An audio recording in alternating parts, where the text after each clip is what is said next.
Breaking now. In a dramatic escalation that has drawn global attention, the United States has carried out what military officials describe as a massive strike against Islamic State targets in Syria, sending a clear and forceful message that the group remains firmly in Washington's sights.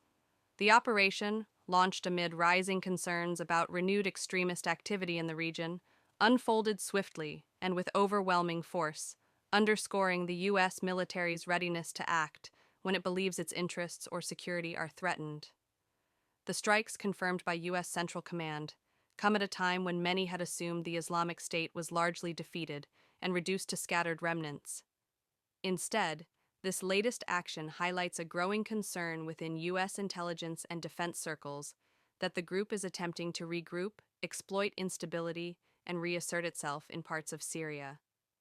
By labeling the operation massive, American officials appear intent on emphasizing both the scale of the response and the seriousness of the threat they believe remains.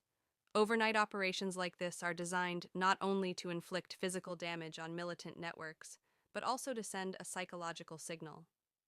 The message is clear. Despite shifting global priorities and ongoing conflicts elsewhere, the United States is prepared to act decisively against extremist organizations it views as dangerous. For viewers and readers around the world, this sudden military action raises immediate questions about security, strategy, and what this means for the already fragile balance in the Middle East. Initial details indicate that the strikes were aimed at multiple locations linked to Islamic State activity. While the Pentagon has not released every operational detail, officials say the targets were selected to disrupt leadership elements, weapons storage, and planning centers.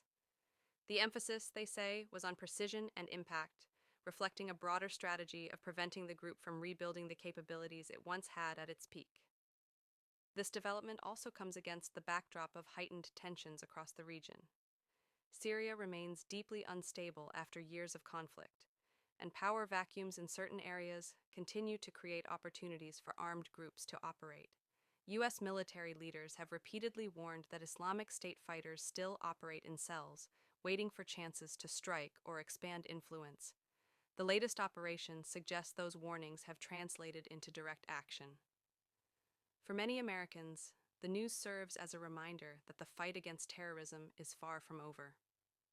Although Islamic State no longer controls large swaths of territory as it once did, U.S. officials maintain that the group's ideology, networks, and intent remain dangerous. The decision to carry out such a large-scale strike reflects a belief that allowing these elements to grow unchecked could lead to future attacks, both in the region and potentially beyond. International reaction is also closely watched. U.S. military actions in Syria often draw mixed responses from allies and critics alike, with questions raised about sovereignty, long-term strategy, and the risks of further escalation. Still, American officials argue that preventing extremist groups from gaining momentum is essential for regional and global security. As this story continues to develop, the full impact of the strikes is not yet clear. Damage assessments, regional responses, and potential follow-up actions are all expected to emerge in the coming hours and days. What is already clear, however, is that this operation marks a significant moment in the ongoing campaign against Islamic State, signaling that the United States remains actively engaged and prepared to use force when it believes the threat level demands it. We are continuing to monitor the situation closely and will bring you the latest verified updates as more information becomes available.